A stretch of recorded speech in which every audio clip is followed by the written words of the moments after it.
When you hear the term movies, what comes to mind?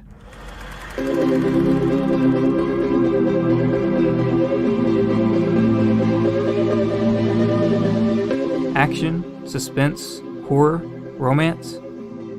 What about the experience? Have you ever considered where and how you watch a movie to be influential on how you connect to it emotionally, maybe even subconsciously? If you've ever been to a drive-in theater, you may very well relate to this question. What is a drive-in? In simplest terms, it's an outdoor movie theater where customers can watch a movie from their vehicle. However, really, it's beyond simple. A drive-in is half movie, half experience, not like a themed theater, but more of a venue severed from time. In a moment, we'll tour several real drive-in locations scattered around Arkansas and Tennessee, better acquainting you with the business, the people running them, and why you may have heard more about them recently during the COVID-19 pandemic. Before we do though, let's briefly observe the history of the drive-in to get an understanding of why they exist.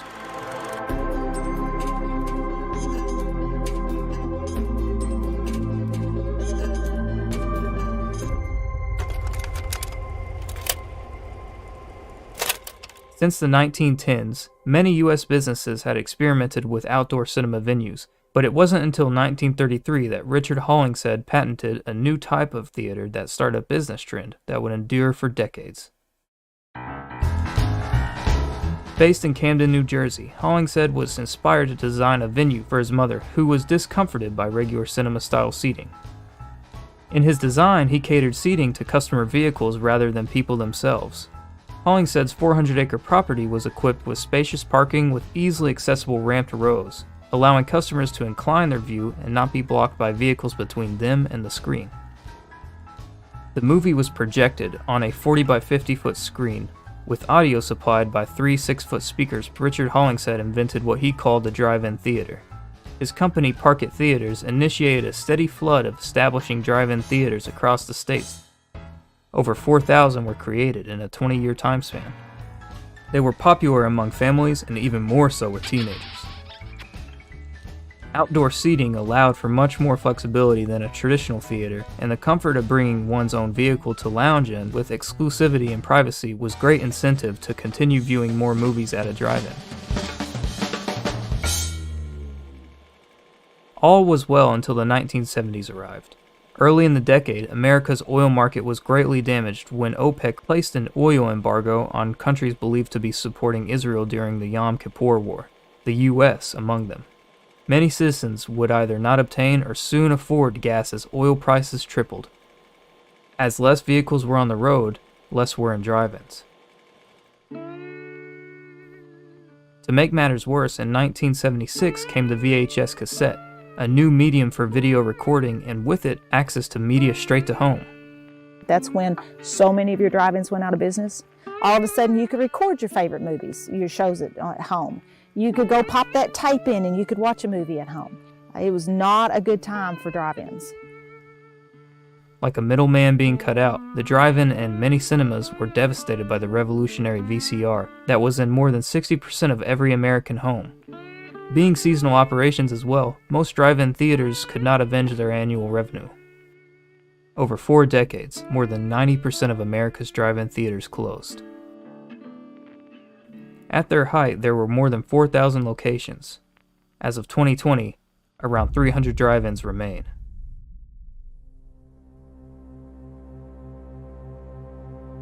To this day, the remaining theaters have provided novelty entertainment and family-tailored experiences to many. They still hold up their charm, especially in the year 2020, in which most of America's businesses closed their in-house services or shut down their lobbies until further notice. Earlier in the year, you might have heard about their resurgence in the United States from many news sources not long after cinemas in Hollywood shut down due to the eruption of the coronavirus. From it, several new temporary and permanent drive-ins sprouted this year. Even the Walmart retail chain planned a tour to 160 of their store locations with a pop-up drive-in event that they started early fall. This all begs the question though, are drive-ins truly making a comeback, or are they simply the only entertainment option available out of home, not closed by the shutdown? Let's go visit those venues to find out.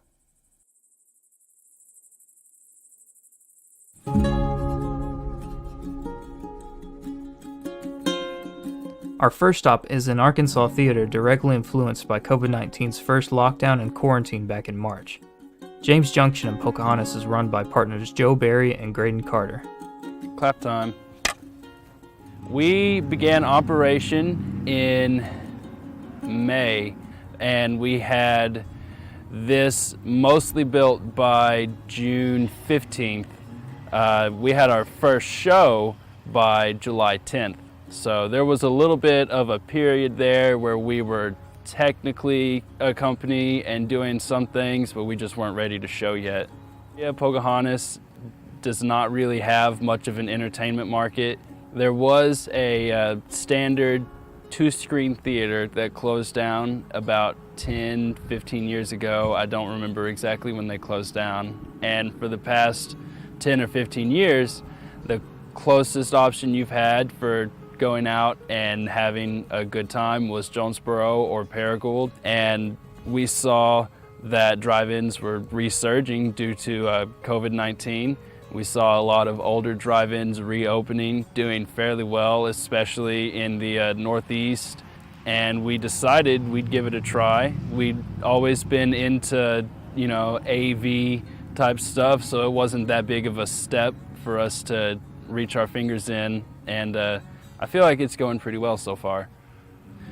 Graydon and I built this ourselves with some help from our families. It took a few weeks to get it to the point it's at now, but I can speak for Graydon. I think we're both pretty proud of it. We're visiting Joe on a weekday, so the theater is closed. You can get a sense of the efficient simplicity of a drive-in when you look at James Junction. The essential items are a projector, a media source, a protective space for the projector, a screen, and a radio transmitter for audio. Although there's concession and visitor amenities, customers primarily get to control their viewing, the lounging, and bringing whatever concession the vehicle allows. The minimal operation of the theater allows need for few people on site to run it on an average show night, in contrast to a cinema, where facilities need 10 to 20 employees on average. It definitely has a small town vibe. Everything was built with just treated lumber and what we had available to us. Otherwise, just pulleys and rigging, sort of how you would imagine an old-fashioned sail. And what we particularly like about being out here is there's lots of space. We're technically just in a residential area. As far as we can tell, we're not congesting traffic, we're not bothering people by having our operations out here. What kind of projector is hanging up over there?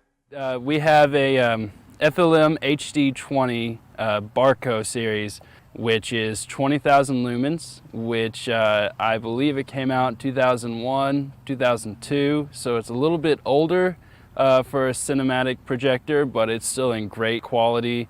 We actually got it from Graydon's father-in-law, William Burgess, who is our third partner. He's sort of our angel investor. He does a lot of the technological stuff for us, and he just had a few, so he said that if we got everything else going, he'd let us use it out here, and that's what we did. Why don't you walk me through your setup on a showing night? Well, for me, I normally am here about 2 hours before showtime, and I'll start setting up the projector, get it plugged in. It has about a 5-minute warm-up time before you can actually turn on the lamp and start projecting an image. So during that warm-up time, we'll raise the screen.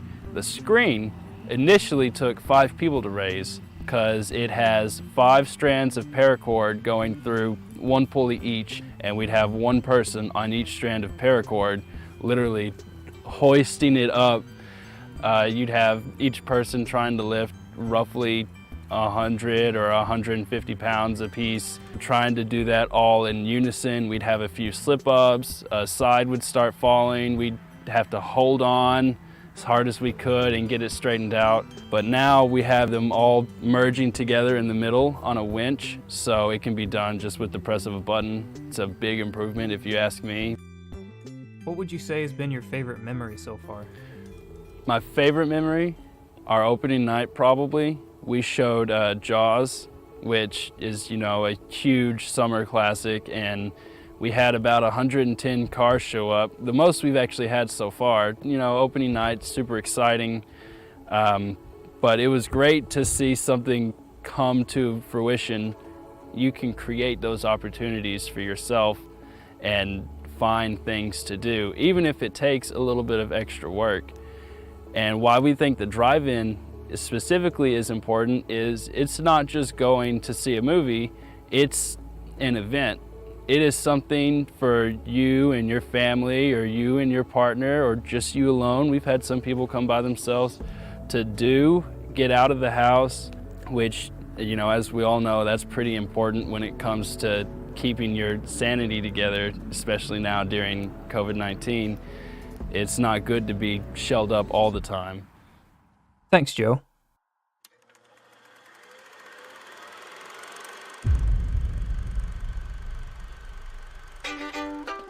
Right now, we're on our way to Stone Drive based in Mountain View, an old town with a rich folkway history.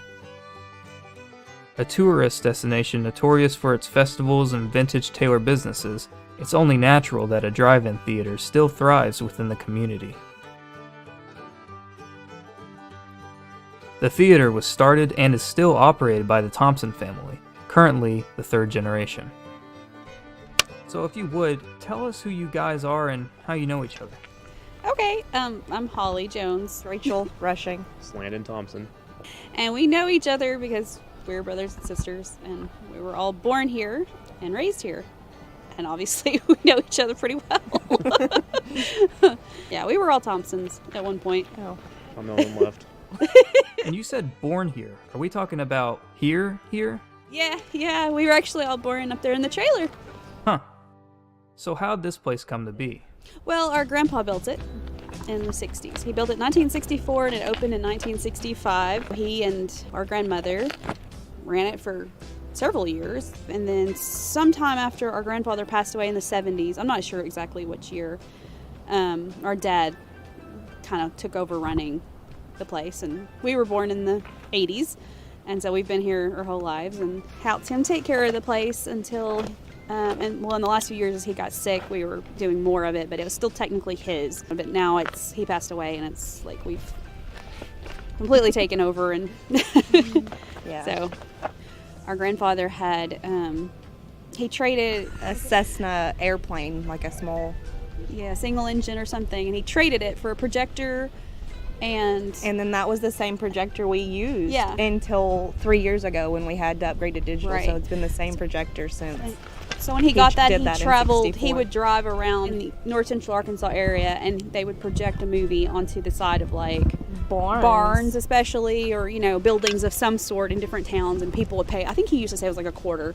And people would come and park wherever it was and watch a movie, and that's what he did before they were able to build the drive-in. When we had the 35 millimeter projector, etc., you had to like get cases of film in and Yeah. splice them They came in, together splice them and have a together. big thing. And then you had to break them down. It was a lot of work that they put into doing that. And of Happened course, last when we year. were little, it was pretty common for something to happen, but it was one of those things that Dad would take care of most of the time. Dad just knew how to fix it. Just recently did they replace that original 35mm projector for a digital one, cutting a lot of maintenance and setup time down drastically.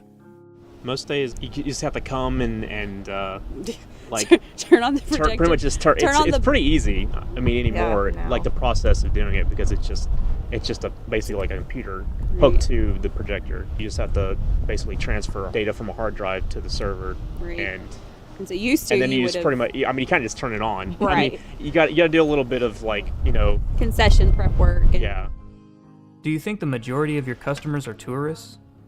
Well, I mean, we get a lot of, a lot of people from out of town. That's really common. They want to specifically come to the drive-in, and then in Mountain View we do have like a lot of events and Festivals. festivals and things. So there's people from out of town that are in, and when they find out there's a drive-in, they want to hop Yeah. out, and they usually have a pretty good time.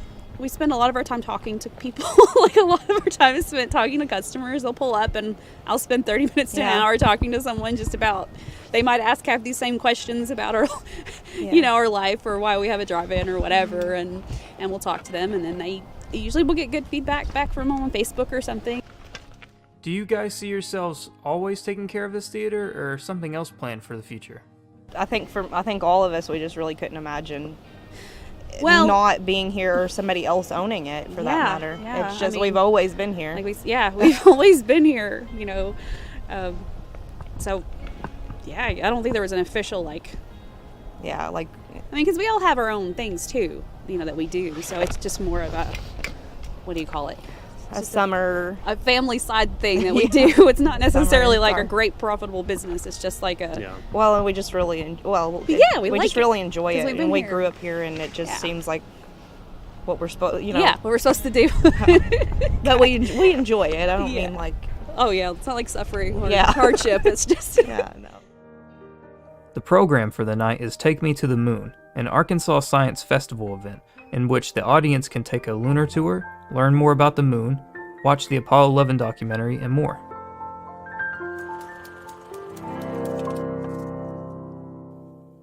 Not far from here is Marshall, a scenic town in Arkansas's Ozarks.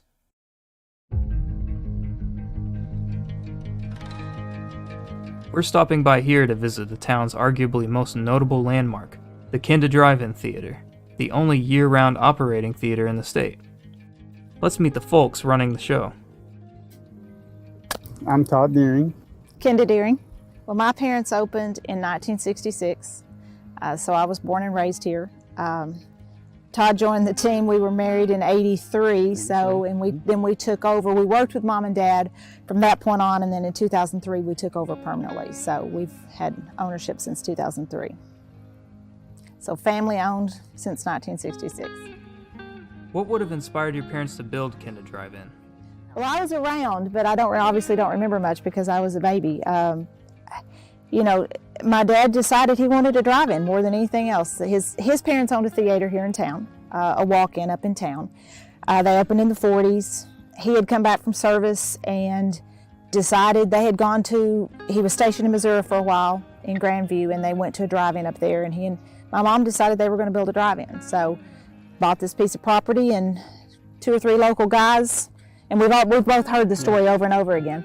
2 or 3 local guys decided, you know, we're going to figure out how to do this, and they didn't have a clue what they were doing, but they did a pretty good job of it. And he had a great steel guy that built the steel screen, and a really good electronics guy that figured out all the wiring and everything. So he built through 65, and then into 66, opened in early April of 66. Of course, when he found this piece of property, it's a natural piece for this because it's a natural amphitheater. If you notice, the property slopes to the screen. So we're not on a flat piece of property. If you're in the back, you're actually elevated above that first ramp. So it's a natural, he couldn't have picked a better piece of property. It's a perfect place. And like I said, had some good buddies that knew what they were doing in the right fields. And they put their heads together and figured out how to build a drive-in. The Deerings made the switch from film to digital projecting in 2013. Currently, they're using a Christie CP2308. It uses a xenon bulb, which combined with the theater's metal-paneled screen creates deep, vibrant colored movies. So why go digital? Was it a choice or a necessity? It was go digital or go home. So there's no 35mm film at all these days. Not much. There may be a little bit in some of your art houses that are still running some, but not in the general market. 2000, if you go back 2013, 14, 15, in that range, that was the other big, huge cut on drive-ins because that's the ones that didn't go digital. You know, if you didn't go digital, then you went black and you closed down. So there hasn't been a mass wipeout or any kind of catastrophic event that's caused a lot of drive-ins to go under since that time. We could have limped with films for probably 2 or 3 more years, but we decided that it was time to go. And we did a lot of research in terms of what's the best projector for a drive-in. Not as much research out there on drive-in projectors, not as many drive-ins out there. So, you know, you wanted to make sure that you got the right kind of projector for the drive-in, and I think we chose very well because we chose one that had upgradable light. We can go up to 6,000 watts and push our light up if we have to and different things like that. So we've been very, very happy with our system. Okay. Looks like a customer is calling. The answer machine will pick up, but usually can't do drive-in. While she's with them, let's browse the venue.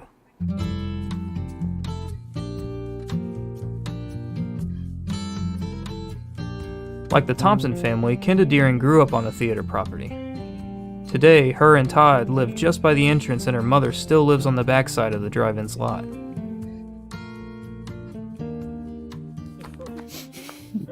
If you had been to the drive-in here 40 years ago and you drove in, you would say, well, not much has changed. The building is the same color, it looks the same. We still have no idea, and I wish before my daddy passed away I'd ask him why this color. Probably because it was on sale or something, but up until COVID we were handing out speakers that looked the same even though they were not the same at all. But underneath and the underlying, you know, a total upgrade obviously to digital FM, which we did a long time ago. We took all of our speakers, actually we didn't, that's Todd did, took all of the speakers and retrofit those with USB charged radios. So instead of having the old speaker system, you now get a radio basically when we pass out our speakers. So there's lots of things that have changed, but you don't notice those things. It's improved the experience, but it hasn't taken away from it. Normally, from April to September, Kenda Drive-In hosts Throwback Thursday, a monthly event where vintage cars before 1980 get a free movie. Car owners get to meet up, check out one another's cars, dine, and watch a retro movie.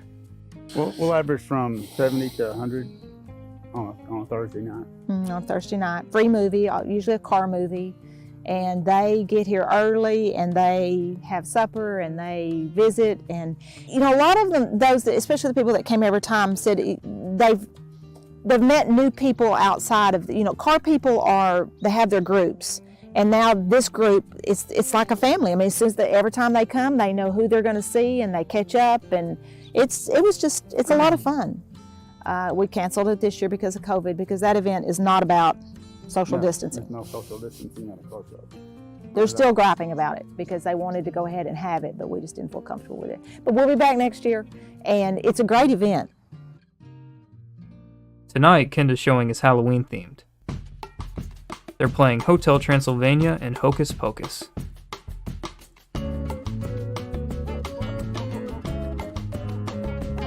What do you cherish most after all these years? I guess it would be when you open up a night and you see 50 kids in the front.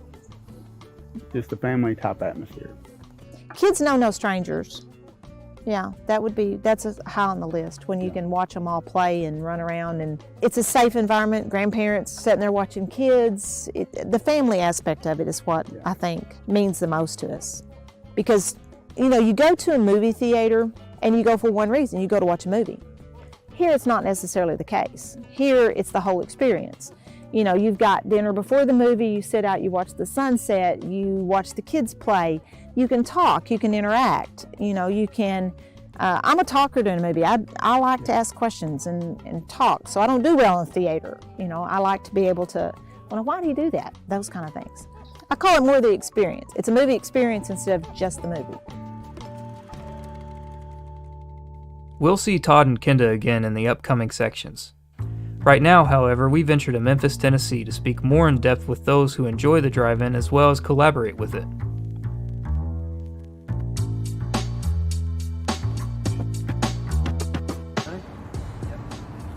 Pre-pandemic, I was running a trivia entertainment business, mostly trivia and bingo nights around Memphis. And it's been so long now, I forgot the exact number of everything. I know there was 3 bingo nights a week and we had maybe 9 or so trivia nights happening. Pandemic hits, of course, then it becomes illegal for me to do my job because we can't, it's at bars and restaurants. And so for a while I was unemployed. Then I pivoted, started doing some virtual trivia, some virtual bingo, which I'm still doing today. And then also I'm here at the drive-in, of course, now doing this. Malco, we started in June, towards the end of June, once the drive-ins were allowed to be open again, because they were shut down even, and because it's such a safe environment, it's kind of surprising, but we didn't know what to do, I guess. So, you know, the city was shutting down everything. It was successful enough, people were interested enough, and we felt like we were giving people a safe way to be entertained and distracted during the pandemic. So we kept it going, and we're going to keep it going indefinitely, well, at least till it gets too cold. When we first started doing this, like, there was no new movies out in June. None, zero. Like in June, there was nothing out. And so they're showing classic movies, and one of the double features was Jurassic Park and Jaws the first week we did it. I was like, that is so awesome, because I actually remember, I know I've been to the drive-in multiple times, but I do remember seeing Jurassic Park here, and it's such a good drive-in movie. Some people have made this a regular thing, a routine, where they know they can come here now that we do have new movies out. This is the place to be. If you're gonna go through 2020 and you're not coming to the summer drive-in, if you live in Memphis and you're not going to the drive-in in 2020, not saying you have to come to trivia, I'm just saying if you got to at least one time, you're not experiencing the pandemic properly if you don't come out here at least once and see the sunset at the summer drive-in.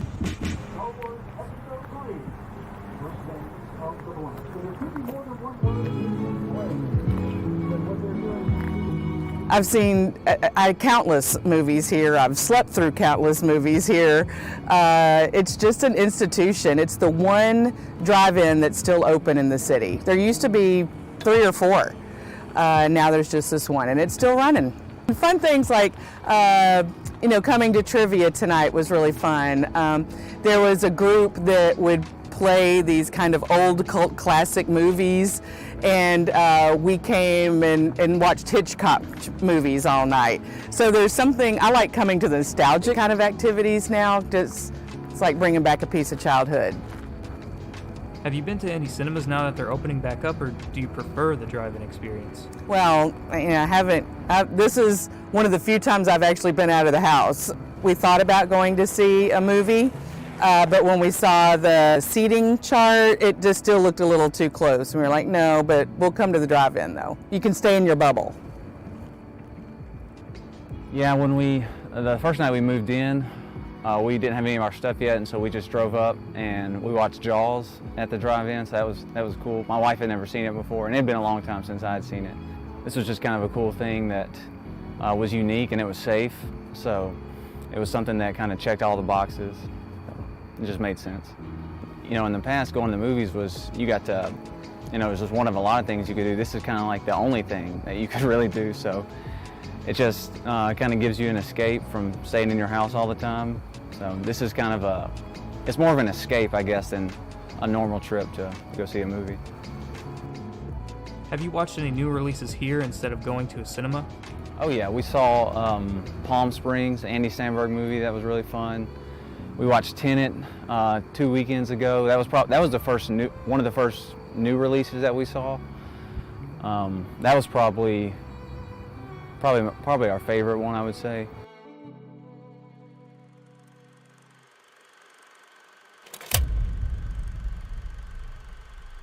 Now that we've gotten to know our drive-ins, let's get some insight on how they've adapted to the coronavirus pandemic, its new guidelines, as well as hear their thoughts on it. It's changed things a bit because honestly, doing live concerts is something we would have never had the opportunity to do. Something like that before. No one would have wanted to do that particularly. It would have been us having to pursue it, and now with this, They're like, hey, tons of offers coming in. Yeah. Do you guys want to do this? Would you be, Right. And so we kind of had to.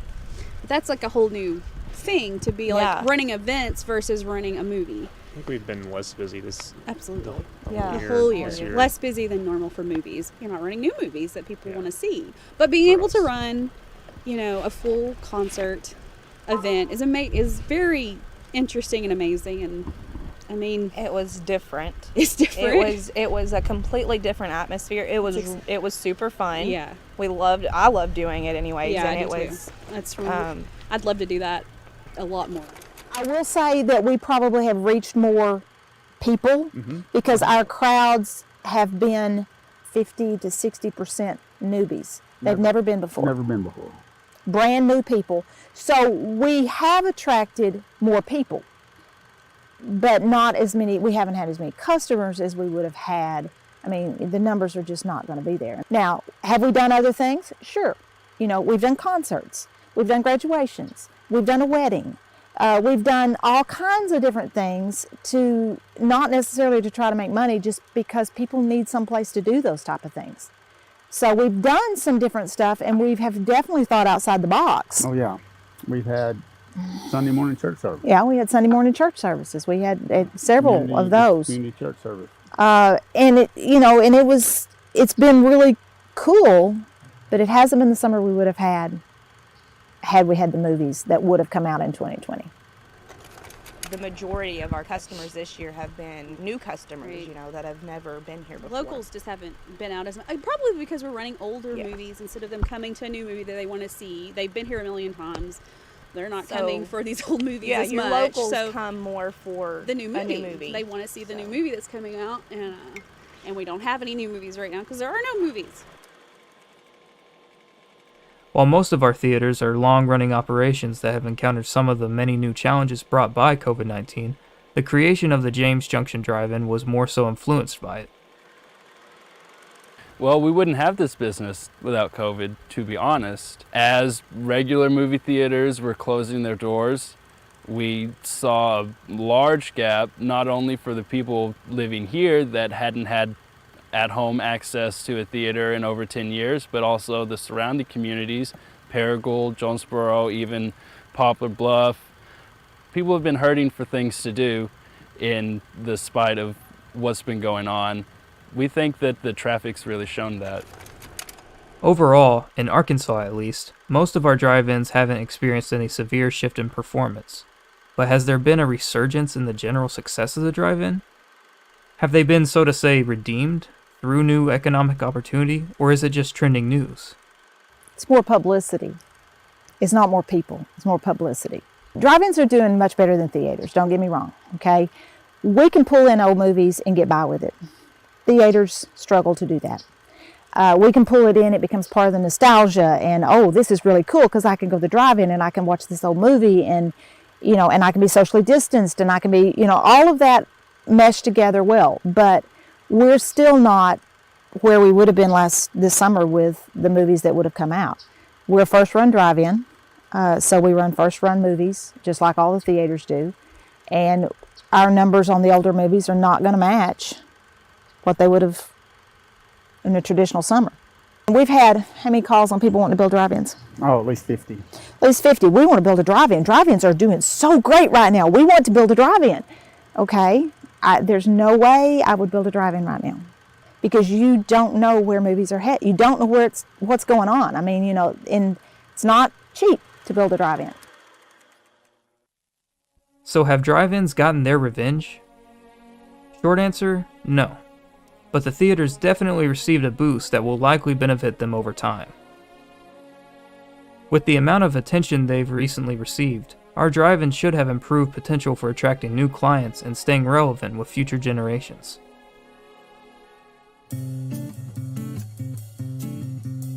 What do you see in the future for your theaters, and maybe drive-in theaters as a whole? I believe that so much is going to change as a result of this pandemic, and I think the power of the drive-in is something that should be renewed. I think to invest some dollars into the drive-in would be money well invested, brought back some of that nostalgia. I mean, there's nothing like watching the little dancing hot dog on the screen before the movie at a drive-in. I think it would be a hit. I think there's definitely a place for it, you know, as we get back into the real, like the normalcy of life. I think there's definitely a way that you can still do it, because if you bring enough people, I mean, this is a lot cheaper than going to the theaters, because you just pay $20 per car, and if you bring 4 or 5 people, you know, that's way cheaper than $15 for a ticket at the regular theater. I will enjoy going back to the regular theater, but I don't see us not coming here once that starts again. We think we might see a little bit of a decrease in our further customers. But as far as locally, this is still the only option as far as going to see a movie other than watching it at home. We like to think that overall that things will stay relatively the same. I think one of the things that people have realized is that drive-ins are great venues for things even after COVID. The concerts, for example, they've realized that, hey, you know, maybe this is a really good thing because, you know, you put a stage right there in front of that screen and you project the image of that concert behind you on that screen. You've got the ultimate jumbotron. Are you worried about the growth in streaming services and potential change for how media is distributed? We're sort of lucky that streaming services have already been around, but like I said, there's a difference between getting to leave your house and watch it on a big screen with concessions nearby than there is at watching it at home on Netflix or Hulu or something. They may stream it faster. I do believe that's a real possibility. I think it's 17 days now from the release date till Some companies. That hurts when you only have one screen because you can't put everything that's coming out on the screen within 17 days. I think what's going to end up streamed, what I really think is going to happen is, your movies are kind of in layers. Here's your blockbusters, and then here's these, and then here's these that are going straight to video anyway. These may stream, and they may stream pretty fast, but your blockbusters are still going to be there. We just have to hope that enough people decide they'd rather have the experience than the ease of a streaming service. I guess worst case scenario is we close down. We have lunch. Yeah, we'll have lunch. We do a really good food business, so we could always just serve food. Judging from these venues, it's fair to assume that drive-in theaters have a positive outlook moving forward. Their potential to deliver a diverse selection of unique experiences could benefit them greatly as many entertainment sources start considering venue alternatives after shutdowns. I think drive-ins are going to settle back into the niche that they already had before COVID, maybe a little bit better. It really has regained its importance. The fond memories that even kids are going to have, they're mostly not being able to play with their friends and staying inside of this time. This is going to be something, and they got this new connection and new love of the drive-in. I don't know. We'll have to get our kids here more so that they'll want to do it. Well, my younger one, she just thought that was what she's supposed to do. Yeah, right? she said the same thing. thing. Run a drive-in, right? And, they do stuff at school, and they're like, "What are you gonna be when you grow up?" And she was just like, "Well, I'm gonna run the drive-in." Is there another option? Like, oh yeah. It's been very much worth it, but as with anything, you have to push through, because there will be times when it doesn't feel like it's worth it. There'll be times when it feels like you're doing a lot of work for little payoff, but you just have to keep going, otherwise you don't know what's really going to happen. I think that, especially this year with having so many people in, that people have really made me feel really special about it. Or the drive-in feel special, Yeah. And I think that's really cool. It just makes me really happy to see happy people come out here and have fun. Yeah. And that's really that's the whole point of it, I guess. It's really fun.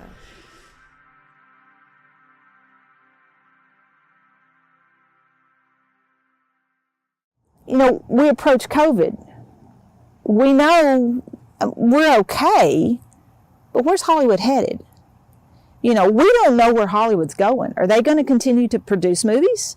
Are they going to continue to release those movies just to theaters? Are they going to start live streaming everything? Ultimately, I think it'll come back around to what it came back around to at that time. People want to get out. They don't want to sit at home all the time. They want to go. So I think ultimately it will do that, and Hollywood will see that, but it is a very uncertain time. There's a lot of uncertainty in the world today. While all of us are trying to carry on through this unnormal period, having certainty is something greatly appreciated.